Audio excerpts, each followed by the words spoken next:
수험생 여러분 안녕하십니까? 이번 시간에는 부가가치 매출세액에 대한 내용을 학습해 보도록 하겠습니다. 그래서 전체적인 내용은 다음과 같아요. 부가세를 매기는 대상이 무엇이냐. 그 다음에 약간 특수한 형태 있죠. 영세율하고 면세라는 걸 학습을 할 거고요. 그 다음에 부가세를 어떻게 매기느냐. 요거를 공부를 할 겁니다. 그래서 요 내용을 보신 다음에 이제 매입세 보고 그 다음에 이제 그 메인 매출 전표 입력, 즉 실기와 연관된 걸 공부하면은 이제 부가세가 이제 끝이 나는 거죠. 예. 부가세 같은 경우는 객관식 문제 푸는 것도 중요한데요. 요 부가세를 기반으로 해서 실기하는 게 더 중요하거든요. 그렇기 때문에 객관식 문제 보시면 아시겠지만 거의 그냥 단순 암기해서 푸는 게 대부분이에요. 객관식 문제 그렇고 이제 실기 같은 경우는 부가세가 있냐 없냐, 매입세액이 공제가 되냐 안 되냐 뭐 이런 거 좀 따지는 것들이 많습니다. 예. 그리고 장부조회 같은 거 할 때도요, 부가세 관련된 게 나오니까 기본 이론을 어느 정도는 아셔야 됩니다. 그렇다고 해서 너무 막 이것저것 볼 필요는 없고 그냥 시험에 나오는 거 위주로 보시면은 충분하고요. 더 깊은 내용을 알고 싶으면은 세무 2급이나 세무 1급 쪽 또는 그 세무회계라고 그 저희 세무사회 시험 과목이 있어요. 고주 강의를 여러분들이 좀 들어주시면 되지 않을까 싶습니다. 자, 그러면 이제 부가가치세 매출세액에 대해서 이제 한번 볼 건데요. 먼저 부가세 과세 대상이 뭐냐 이걸 좀 봐야 됩니다. 즉 이게 내용이 그 두 가지로 구분되어 있는데요. 두 가지. 첫 번째는 이제 과세 대상이라고 해서 세금이 부과되는 것이 무엇이냐라는 거죠. 세금. 부가세가 부과되는 게 무엇이냐 이걸 봐야 되는 것이고, 그 다음에 이제 과세 표준이라고 해서 세금이 매겨지는 게 뭔지를 확인했어요. 예를 들어 A라는 부분에 대해서 부가세가 과세가 돼. 자, 그러면은 그때 금액이 얼마인가 봐야 되거든요. 그때 쓰이는 개념이 이제 과세 표준이라는 개념이에요. 예. 그래서 여러분들이 요거에 대한 정의를 좀 기억해 두셔야 되고요. 나중에 소득세나 법인세 공부하실 때도 과세 대상, 과세 표준 이런 식의 표현은 거의 비슷하게 나옵니다. 그래서 부가가치세가 매겨지는 대상이 무엇이냐 우리가 봐야 되는데요. 크게 세 가지예요. 재화의 공급, 용역의 공급, 재화의 수입. 참고로 용역의 수입이란 말은 없어요. 그럼 요거 가지고 객관식 문제 또 하나 만들기 좋죠, 그죠? 예, 과거에 몇 번 나온 적이 있습니다. 그래서 부가세가 매겨진 대상은 재화의 공급, 용역의 공급, 재화의 수입. 요 세 가지라는 거를 좀 기억을 해주시면 될 것 같고요. 그 다음에 이제 매출세액에 대해서 잠깐 언급을 드리면은 이제 다음과 같은 거죠. 일단 과세 표준이 무엇이냐, 그냥 과세 표준. 뭐 뒤에도 또 나오는데 미리 설명을 드리자면은 세금 계산의 기준이 되는 금액이 있고요. 요 뒤에 나오는 내용은 구체적으로 그럼 과세 표준이 어떻게 결정되냐 이거예요. 예. 여기는 이제 원론적인 내용만 원론적인 내용. 그래서 일반적으로 물건을 팔거나 서비스를 제공하고 돈을 받아서 자, 금전으로 받은 경우는 통상적으로 그 대가고요. 그러니까 돈 받은 거. 예. 그 외에 여러 케이스들이 있을 거란 말이죠. 그 경우에는 내가 공급한 재화나 용역의 시가로 평가해, 시가. 예. 요거 주의하세요. 내가 공급한 재화나 용역의 시가입니다. 내가 받은 재화나 용역의 시가가 아니에요. 예. 그러니까 내가 물건이나 서비스를 팔아야 돈을 받든 뭘 받든 할 거 아니에요. 그죠? 그러니까 내가 공급한 거 기준이 될 수밖에 없는 거예요. 그러니까 이걸 기반으로 해서 돈을 받거나 딴 걸 받으니까. 뭔 얘기인지 아시겠어요? 네. 그래서 내가 공급한 재화나 용역의 시가. 통상적인 경우라면 이 시가에 대응돼 가지고 돈을 받겠죠. 근데 그게 아닌 경우들이 의외로 있단 말이에요. 그래서 아닌 경우에는 시가로 해서 적정한 금액으로 이제 책정을 한다는 거죠. 자, 그 상태에서 10%를 곱한 금액을 이제 매출세액으로 하는 거, 매출세액. 예. 그래서 매출세액은 어떻게 계산된다? 과세 표준의 10%입니다, 10%. 0세율이면 0%거든요. 세율은 둘 중에 하나밖에 없어요. 그리고 여기서 과세 표준은 이제 금전으로 받았다면은 그 해당 대가고요. 기타의 경우에는 이제 내가 공급한 거의 시가랑 시가. 예, 공급물의 시가. 이렇게 기억하시면 되겠어요. 이걸 기반으로 해서 또 구체적으로 과세 표준 계산하는 게 나온다는 거죠. 자, 그 다음에 이제 재화와 용역의 정의를 볼 건데요. 앞에서 재화와 용역의 공급, 재화의 수입에 대해서 부가세를 매긴다고 했잖아요. 그러면 재화와 용역의 정의가 뭔가를 봐야겠죠, 그죠? 네. 그래서 재화라는 거는 재산적 가치가 있는 모든 유체물과 무체물 얘기해요. 그러면 거의 대부분 다 부가세가 과세된다는 거죠. 그럼 여러분들은 뭘 암기하셔야 되냐? 예외적으로 부가세가 과세 안 되는 걸 암기하셔야 돼요. 그래서 부가가치세가 과세가 안 되는 거. 이 항목을 암기를 하셔야 됩니다. 시험에서는 이게 나오겠죠. 대부분 다 과세가 되니까 사실 다 외울 수는 없잖아요. 그죠? 그러니까 아닌 거 위주로 암기를 하셔야 되고요. 그래서 대표적으로 한 2개 나오죠? 일단 재산적 가치가 없는 물, 공기는 재화가 아닙니다. 재산적 가치가 있다는 건 무슨 얘기냐면은 시장에서 거래가 된다는 거예요.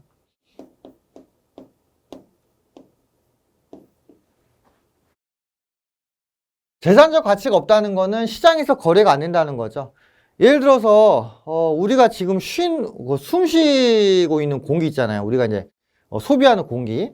이런 거는 특정 개인이 만들어서 파는 게 아니죠. 그죠? 그리고 물도 마찬가지예요. 개인이나 회사가 만들어 파는 게 아니라고요. 그래서 보통 우리 강에서 흐르는 물, 그 다음에 우리 이제 이렇게 왔다 갔다 하다 보면은 중간중간에 막 개천 같은 거 있고 하잖아요.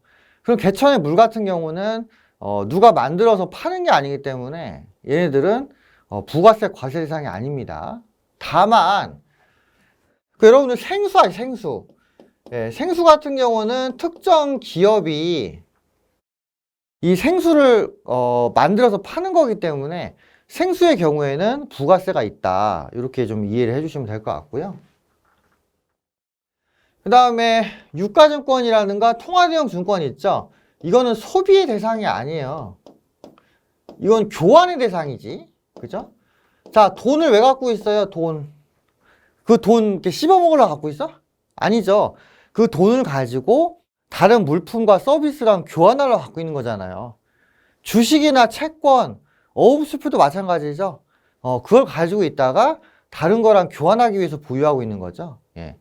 부가세는 소비 대상이기 때문에 소비를 할 수 있는 것에 대해서만 부가세 과세가 됩니다. 그래서 유가증권이나 통화대형 증권은 소비 대상이라고 볼 수 없기 때문에 얘에 대해서는 재화가 아니므로 부가세가 없습니다. 예. 그래서 요거 좀 기억하세요. 재산적 가치가 없는 물, 공기, 유가증권이나 통화대형 증권은 재화가 아니니까 뭐가 없어요? 부가세가 없다는 거 기억을 하시고요. 그 다음에 용역은 서비스입니다. 서비스. 얘는 보이지 않는 거죠?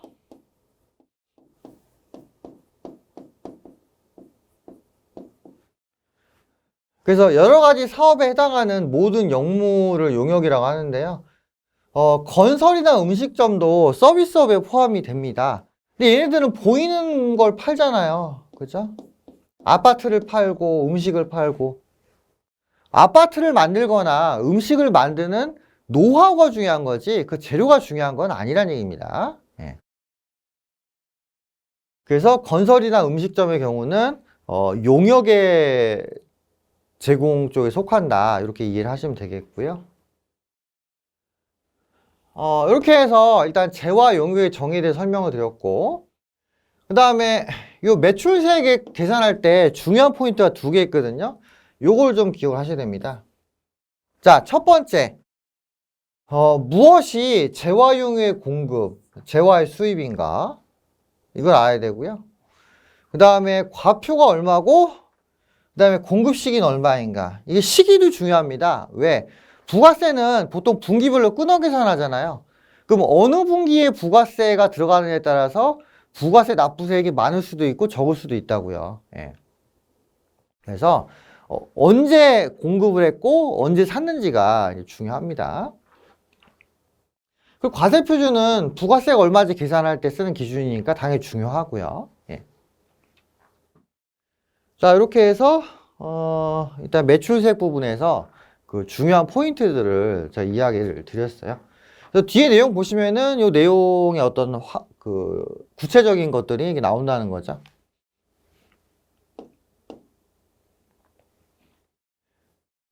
자, 재화의 공급인데요. 대부분이 다 재화의 공급입니다. 어찌됐든 간에 물건을 팔고 돈을 받았으면 재화의 공급이에요. 근데 이제 재화의 공급이 아닌데 재화의 공급으로 보는 게 있거든요. 요걸 암기하셔야 되는데 간주 공급이 있어요. 간주 공급. 자, 간주 공급은 상대방한테 물건을 판 건 아니에요. 예, 상대방에게 공급을 한 건 아닌데 공급으로 봐서 부가세를 매기는 겁니다.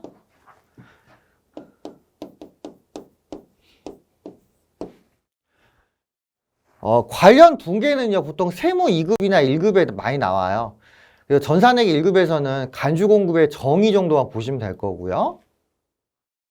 그래서 간주공급에 관련된 내용이 크게 4가지가 있습니다. 그래서 저는 앞글자 따거든요. 자계사패. 그죠? 그리고 자가공급 중에서 면비, 직. 이 3가지가 있단 말이에요. 그래서 요거를 암기를 좀 하셔야 됩니다. 그래서 그러니까 이거 자체를 물어봐요. 간주 공급인 거 아닌 거 이렇게 물어본다니까. 그거 외워야죠, 뭐. 자계사패 면비직. 그죠? 자, 요 정의를 한번 볼게요. 자, 첫 번째는 자가 공급인데요. 내가 생산 구입한 물건을 내가 소비를 하는데 요 밑에 경우에 대해서 부가세가 매겨진다는 거예요. 그러니까 판매는 아니고 그냥 내가 쓰는 거야. 내가 쓰는데 부가세를 매긴다는 거죠. 요 2가지는요. 나중에 보시면 아시겠지만은 요게 매입세액 불공제 항목이거든요. 그러니까 부가세 공제가 안 된다는 겁니다. 그래서 부가세가 공제 안 되는 꼼수를 피하기 위해서 내가 산 다음에 매입세 공제를 받고요. 한참 있다가 그냥 내가 소비를 해버리는 거예요. 예. 그렇게 되면은 매입세 공제를 받아버리는 꼴이 되니까 그거는 막아야 된다는 거죠. 이 불공제를 회피하기 위해서 뭔가 꼼수를 피우는 거를 막기 위하는 거예요. 예. 자, 매입세 불공제면은 이게 뭐랑 같냐면은 매출세액 발생하고 같거든요. 세금이 늘어나는 거야, 결론적으로. 그래서 내 스스로 쓰는데 면세 사업에 사용됐거나 비영업용 소형 승용차 관련돼 가지고 쓰였다면은 부가세를 매기는 거죠. 그러니까 공제를 받았다가 거기에 대해서 매출세액을 매기니까 부가세 공제가 안 되는 효과가 있는 거죠. 예. 그리고 3번째 같은 경우는 약간 특이한데요. 다른 사업장에 반출하는 겁니다. 근데 그 다른 사업장에서 물건을 직접 판다는 거예요. 이거는 이유가 좀 다른데요. 자, 보시면 다음과 같습니다. 자, 공장이 있고 직매장이 있어요. 직매장에선 판매하니까 매출세액만 발생을 하겠죠. 그죠? 그리고 공장에서는 물건을 만들기만 하니까 매입세액만 발생할 거라고요. 근데 매출세액은요, 우리 앞에서 봤지만은 빨리 신고 납부해야 돼요. 근데 매입세액은 늦게 환급되죠. 확정 신고 기한 끝나고 30일 이내 환급되잖아요. 그러다 보니까 매출세액은 빨리 납부해야 되고 매입세액은 늦게 환급받으니까 회사 입장에서는 큰 돈이 나갔다가 나중에 들어오는 형색이 된다고요. 근데 그렇게 하면은 회사 입장에서는 부담이 되잖아요. 일단 세금을 왕창 내야 되잖아. 나중에 환급 받더라도. 그죠? 그래서 직매장으로 반출하는 거 있죠. 그러니까 공장의 직매장 쪽으로 물건을 보낼 때 요거를 공급으로 보는 거예요. 그러면 직매장에서 매입세 공제를 받을 수 있거든요. 그러니까 공장이 매출이면 직매장이 매입이잖아. 그러면은 직매장 입장에서 매입세 공제를 받을 수가 있다고요. 공장에서야 매입세액에 준하는 금액만 매출세액을 올리면은 여기서 0 돼버리고 여기서 정리하면 끝나잖아. 그죠? 예. 이렇게 되면은 회사 입장에서는 큰 돈 들이지 않고 그냥 정리해서 낼 것만 조금 내면 그만이란 말이에요. 그렇기 때문에 이 직매장 반출에 대해서 세법에서 공급으로 보는 거고요. 그리고 이때는 뭘 발급해야 돼요? 세금계산서를 발급을 해야 됩니다. 공장이 직매장한테 물건 보낼 때 세금계산서를 발급을 해줘야 돼요. 그래야지 이제 공급임을 증명할 수가 있잖아요. 예. 그래서 이제 자가공급에 대해서 이야기 드렸고요. 그 다음에 개인적 공급 같은 경우는 사업과 무관하게 사용한다는 겁니다. 그래서 회사가 재료 같은 걸 샀어요. 매입세 공제 받았죠. 그 제품을 만들었어. 파는 게 아니고 그냥 그 회사 임직원이 그냥 소비를 한다는 거죠. 그렇게 되면은 개인적으로 써버리게 되니까 개인적 공급이 되는 거고요. 사실 이 부분도 매입세 불공제 항목이거든요. 근데 이제 시차를 두고 꼼수를 피울 것 같으니까 그냥 매출세액을 계산하라고 해가지고 매입세액 불공제 같은 효과를 내는 겁니다. 그 다음에 사업상 증여, 요건 약간 접대비 쪽 느낌인데요. 자기의 고객이나 불특정 다수인한테 그냥 공짜로 뿌려버려요. 예. 거의 접대비죠, 접대비. 다만 견본품이나 광고 선전물처럼 이게 확실하게 광고 목적이다. 이렇다면은 매입세 공제를 해주는데요. 그런 게 아니고 약간 접대비 성격이 있어요. 그러니까 예를 들어 이런 거 있죠. 자, 거래처에서 손님이 왔어. 자, 선물을 줘야 되는데 우리 회사 제품 그냥 준 거예요. 이게 사업상 증여가 된다는 거죠. 예. 그리고 마지막으로 폐업 없이 잔존재화. 사업 폐지 시 남은 재화가 있는데 이 부분에 대해서 부가세를 매겨가지고 마지막까지 부가세 내고 이제 사업을 정리해라. 뭐 약간 이런 느낌으로 그 규정이 돼 있다는 거죠. 예. 그래서 일단 정의 기억하시고요. 이 간주 공급의 경우는 내가 나한테 공급하거나 통상적인 공급이 아니란 말이에요. 그럼에도 불구하고 이제 부가세를 매기는 것이다. 이 정도 이해를 하시면 되겠습니다. 시험에 가끔 나와요. 자, 기억해 주시고. 자, 그 다음에 이제 반드시 암기해야 되겠어요. 그 다음에 암기해야 될 거. 자, 객관식에서 가장 잘 나오는 게 재화의 공급이 아닌 거거든요. 예. 간주 공급은 세무 2급이나 1급에서 잘 나오고요. 전산액 1급에서 잘 나오는 거는 재화의 공급이 아닌 겁니다. 뒤에 객관식 문제 보면 이거 나온다니까. 자, 암기하자, 암기.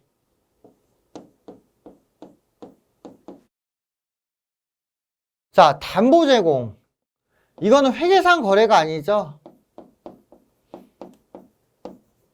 그럼 분괴가 없을 거란 말이에요. 그럼 부가세가 매겨지겠어? 안 매겨지겠죠.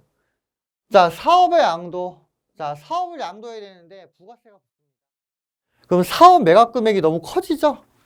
그래서 사업의 원활한 양도를 위해서 원활한이죠. 원활한 양도를 위해서 사업의 양도의 경우에는 부가세가 없습니다. 자, 조세 물납과 관련된 거. 세금을 금전으로 내야 되는데 금전이 없어요. 그래서 다른 걸로 대체하는 거죠. 물납이라는 거는 물건으로 납부한다는 얘기예요. 이거는 공급이 아니죠. 그죠? 상대방과 계약을 맺어서 물건을 파는 게 아니잖아. 그냥 국가가 강제로 징수하니까 내는 거지. 그죠? 자, 그 다음에 강제 공경매. 상대방하고 계약을 맺어서 합리적으로 파는 게 아니에요. 강제로 약간 뜯기는 느낌? 그러니까 이거는 공급이 아니라는 거지. 이건 꼭 암기하세요. 시험에 잘 나와.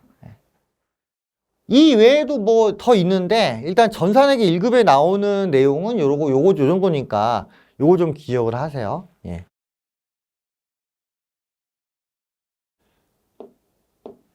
자, 그 다음에 용역의 공급인데요. 자, 아닌 거 하면 아닌 거. 아닌 거 빼고는 거의 답니다. 자, 용역의 공급이 아닌 거. 자, 일단 무상공급인데요. 웃긴 게 재화 같은 경우는 무상공급해도 이건 과세입니다. 예, 재화는 무상공급해도 과세. 근데 용역은요, 무상으로 공급하면은 확인이 불가능하니까 그냥 부가세가 없습니다. 다만 예외적으로 특수관계자한테 부동산 임대 용역을 공짜로 제공하는 경우 있죠. 특수관계는 보통 가족이야, 가족. 예. 뭐 예를 들어서 아버지 건물에 아들이 공짜로 그 부동산 임대를 받고 있어요. 자, 그런 경우라면은 부가세를 내야 된다는 거죠. 그리고 근로의 제공. 근로는 근로자가 제공을 하는 거죠.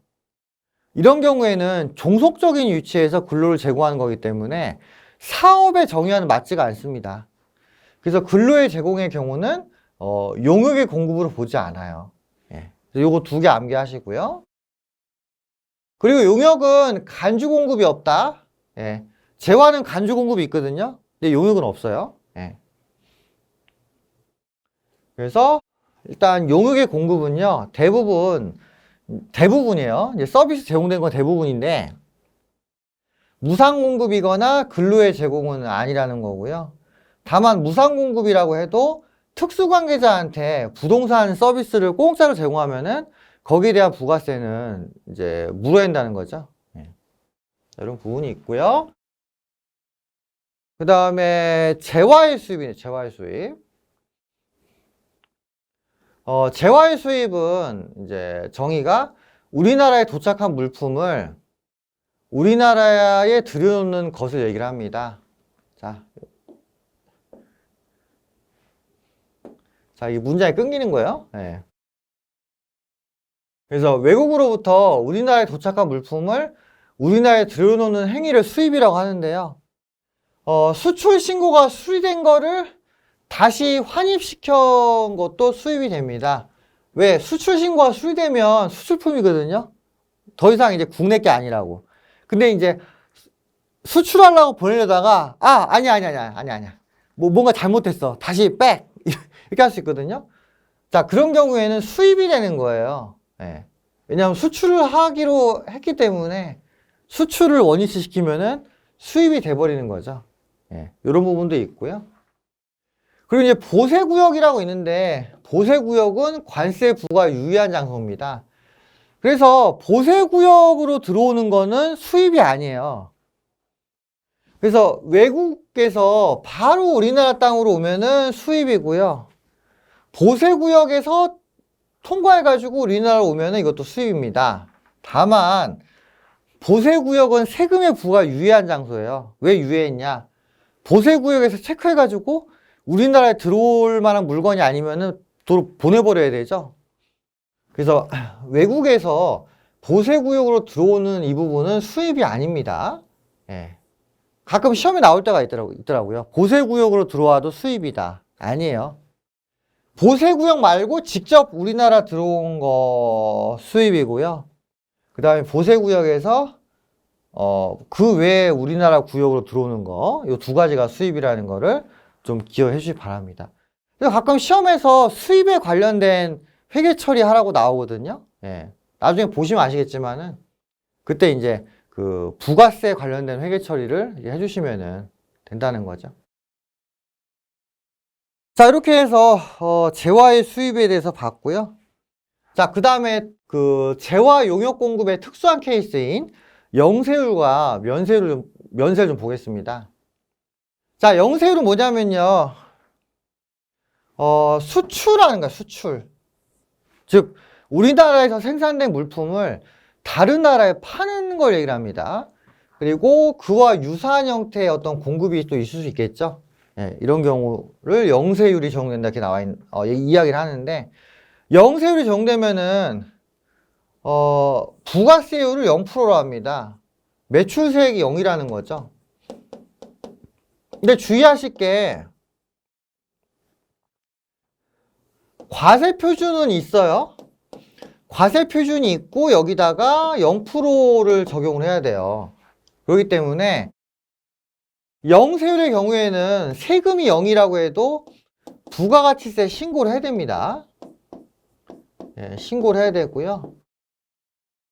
따라서 또 뭐가 가능해? 매입세 공제가 가능해요. 그리고 수출의 경우에는 부가세 환급을 빨리 받을 수 있습니다. 빨리. 그래서 조기 환급이라고도 이야기를 해요. 네.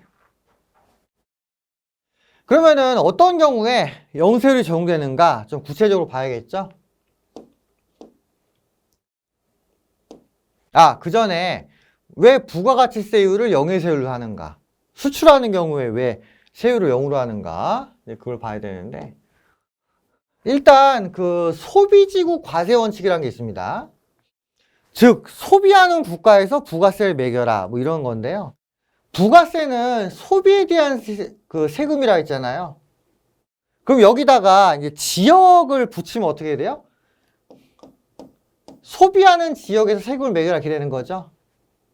그리고 수출 수입은 국가가 바뀌는 케이스니까 소비하는 국가에서 부가세를 매겨라 이렇게 되는 겁니다. 그러면은 생산해서 수출하는 쪽에서는 부가세를 매기면 안 되죠. 그럼 부가세가 두 번 붙잖아. 그죠? 네. 그래서 소비지구 과세원칙이라는 게 있고요. 그 다음에 수출 촉진의 효과. 수출할 때 부가세를 붙이면 거기에 부가세가 한 번 더 붙을 거 아니에요. 소비하는 데서 부가세를 붙이니까. 그러면 안 된다고요. 그러면은 그 가격 경쟁력이 떨어지잖아요. 그래서 수출에 대한 세금이 없다면은 수출 가격이 낮아지기 때문에 그만큼 수출이 잘 된다 이거예요. 그래서 이 두 가지 이유 때문에 수출에 대해서는 부가세율을 0%로 한다 이거죠. 그리고 이 밑에 보시면은 부가세법에서 요구하는 제반사항을 준수해야 된다 이렇게 나와 있죠.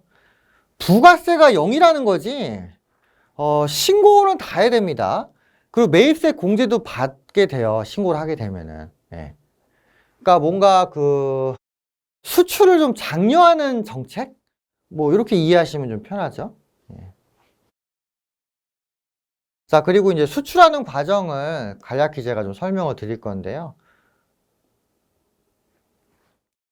여기서 이제 어떤 용어가 나오냐면은 내국 신용장 구매 확인서 이런 것들이 나와요. 예. 그래서 용어를 좀 용어의 이해를 좀 돕기 위해서 제가 수출 과정을 이렇게 기재를 한 거고요. 자, 수출 계약은 다음과 같습니다. 자, 먼저 이제 해외 바이어하고 이제 우리 업체하고 이제 수출 수입하고 계약을 맺었단 말이죠. 일반적으로 수출은 자유입니다. 근데 가끔 이제 그 국가의 허가를 받아야 되는 그런 물품들이 있어요. 예를 들어 전략물자. 전략물자는 뭐냐면은 이거 군수품이거든요. 군대에 쓰이는 건데 이런 것들은 국가의 허가를 받아야 돼요. 왜? 이런 군수품들이 우리의 적국한테 넘어가면은 꽤나 골치 아픈 상황이 벌어지죠. 예.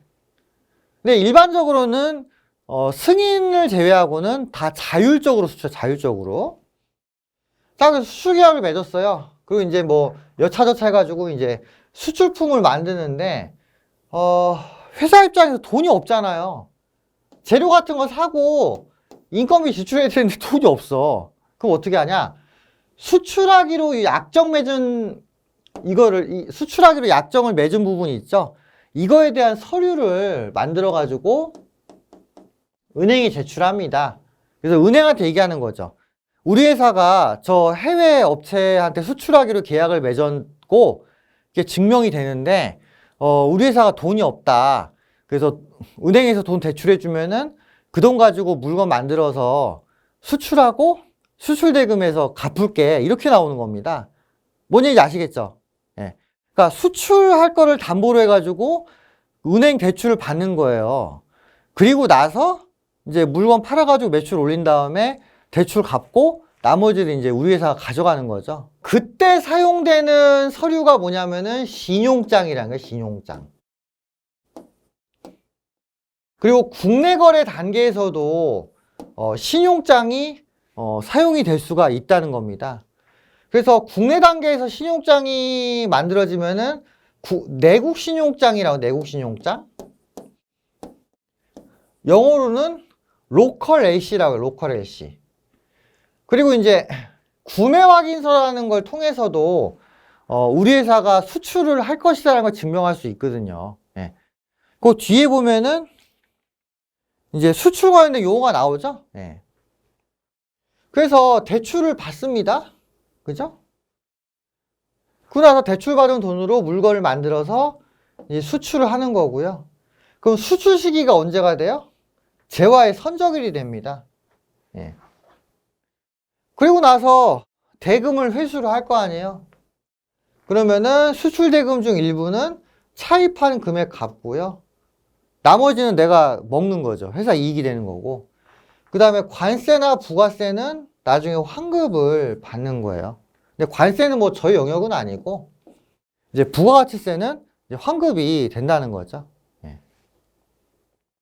요게 이제 수출의 과정이고요.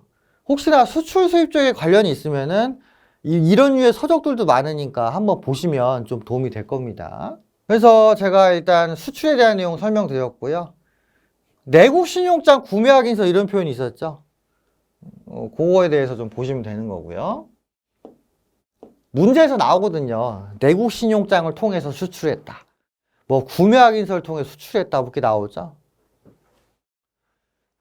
그래서 수출 관련 용어를 여러분들이 좀 기억을 해주시면 됩니다. 그래서 저희 회계 1급에서 잘 나오는 거는 내국 신용장하고 구매 확인서고요. 그 다음에 선화증권이라고 있는데 요거는 세무 2급에서 좀 잘 나와요. 세무 2급이나 1급. 근데 일단 좀 미리 기억해 주시는 게 좋습니다. 참고로 이 선화증권을 통해서 뭘 확인할 수 있냐면은 물건의 선적일을 알 수가 있어요. 그럼 이걸 통해서 공급 시기, 과세 표준을 우리가 알 수 있다는 거죠. 그래서 한번 읽어보세요. 읽어보시고 내국 신용장이나 구매 확인서 내용 나오면은 수출에 관련된 거구나 이렇게 이해를 하시면 됩니다. 그러면 저희가 이제 메인 매출 전표 붕괴할 때 요 유형을 잘 맞춰가지고 붕괴하시면 되는 거죠. 이거 한번 읽어보세요. 네, 읽어보시고. 자, 그 다음에 면세가 있습니다. 면세. 자, 면세가 있는데요. 영세율과 유사한 개념으로 면세가 있습니다. 이 면세는요, 부가세 역진성 완화를 위한 제도입니다. 그래서 영세율하고 면세 비교해서 물어보는 것도 좀 나와요. 그러니까 이 내용들을 여러분들이 전체적으로 암기를 좀 하셔야겠죠. 일단 영세율은 수출 촉진을 위한 거고, 면세는 부가세 역진성 완화를 위한 제도입니다. 그리고 역진성이란 건 무엇이냐? 부가세는요, 소비에 대한 세금인데요. 소비는 소득 수준과 비례하지 않습니다. 소득 같은 경우는 내가 번 만큼 내요. 근데 소비의 경우는 내가 번 만큼 쓰질 않거든요. 그러다 보면 어떤 문제가 있냐? 저소득층이 상대적으로 세금을 더 내는 꼴이 발생을 해요. 고소득층이라고 해서 소비를 막 엄청 하진 않아요. 오히려 돈 많이 버는 사람들이 더 검소해. 예. 왜냐? 우리가 생활하기 위해서는 일정 수준의 고정비가 지출이 될 수밖에 없어요. 먹고 쓰는 거는 기본적으로 누구나 해야 되잖아. 그죠? 그런데 소득이 낮은 경우에는 돈 벌어서 다 먹고 쓰는 데 쓴다고요. 근데 소득이 높은 경우에는 먹고 쓰는 게 상대적으로 비중이 적다고. 예. 그럼 만약에 요 먹고 쓰는 거에다가 부가세를 물리면 어떻게 돼요? 저소득층이 부가세를 더 부담하는 꼴이 돼버리니까 이거는 조세 정의라든가 어떤 그 공동체의 어떤 그 형평성 이런 게 좀 어긋납니다. 그래서 특정한 항목에 대한 부가세를 면제해가지고 요게 대부분 뭐냐면은 이제 먹고 쓰는 거, 의식주와 연관이 있는 거예요. 그래서 소득이 적으니까 부가세를 많이 부담하는 거를 이제 방지를 한단 말이죠. 방지. 예. 근데 문제는 뭐냐? 이걸 외워야 돼. 이거 제대로 나오면요, 막 몇 페이지씩 나와요. 근데 그거 다 외울 수는 없으니까 일단 시험에 자주 나오는 거 위주로 외우시고요. 그리고 막말로 이건 나오면은 맞추기가 쉽지가 않아. 뒤에 문제 보시면 아시겠지만 면세인 거는 몇 개인가 막 문제 이렇게 나온다니까. 그럼 다 외우실 거예요? 딴 거 외우기도 바쁘잖아요. 그래서 이거는 이렇게 하시면 됩니다. 일단은 이게 객관식에서 나오면은 그냥 아는 만큼 쓰세요. 뭐 이건 어떻게 할 수가 없어. 그리고 이게 실기에서 나오면은요, 꼭 이렇게 나와요. 이러한 류의 물건을 사고 계산서를 받아, 계산서. 면세 항목의 경우에는 관련 증빙을 계산서라고 하거든요. 세금 계산서라고 안 해요. 세금을 안 거두니까. 그래서 문제 나오면은 이제 계산서가 발행되었다 이렇게 나옵니다. 그럼 아, 면세 항목이구나. 이렇게 간판하신 다음에 면세에 관련된 그 회계 처리를 하시면 된다는 거죠. 예. 자, 팁 말씀드렸어요. 객관식으로 지저분하게 나오면 그냥 찍습니다. 어쩔 수 없어요. 예. 그래서 객관식은 적당히 쓰시고 이제 계산서라는 표현이 실기에서 나오면은 아, 면세 항목이구나 이렇게 이해를 하시란 말이죠. 예.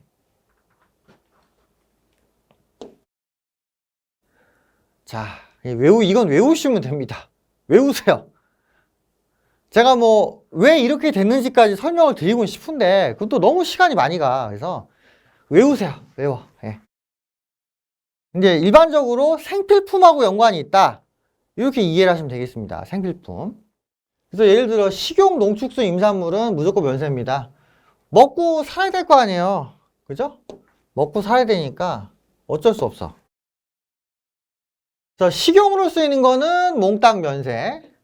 식용이 아닌 거 있죠. 예를 들어 관상용으로 키우는 난 이런 거 있잖아요. 그런 거 이제 국내산만 면세고요. 자, 수돗물은 반드시 써야 되죠. 자, 전기는 면세 아니에요. 전기는 과세입니다. 그 다음에 교육, 우리 교육 받아야 되잖아요. 근데 주의하실 게 자동차 학원 같은 경우는 과세입니다. 과세. 예, 그런 거 있고 광고 과세. 그죠? 우리가 병원 다녀야 되죠. 병원 면세인데 성형수술이나 수의사의 의료 용역은 또 과세입니다. 과세. 요건 약간 선택이라고 보는 것 같아요. 선택. 그죠? 그리고 버스나 지하철은 면세고요. 주택에 관련된 임대는 면세입니다. 면세. 왜냐하면 주택에다 부가세 붙이면 그 월세가 더 올라가는 꼴이 돼버리니까 면세로 이제 하면 된다는 거죠. 그래서 요건 좀 암기해 주세요. 네.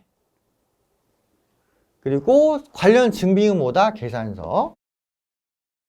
그리고 영세와 다른 점이 있어요. 면세와 영세와 다른 점이 있는데 면세는 부가세를 아예 신고를 안 해. 아예. 예. 그렇기 때문에 부가세를 내지 않습니다. 근데 뭐가 문제냐?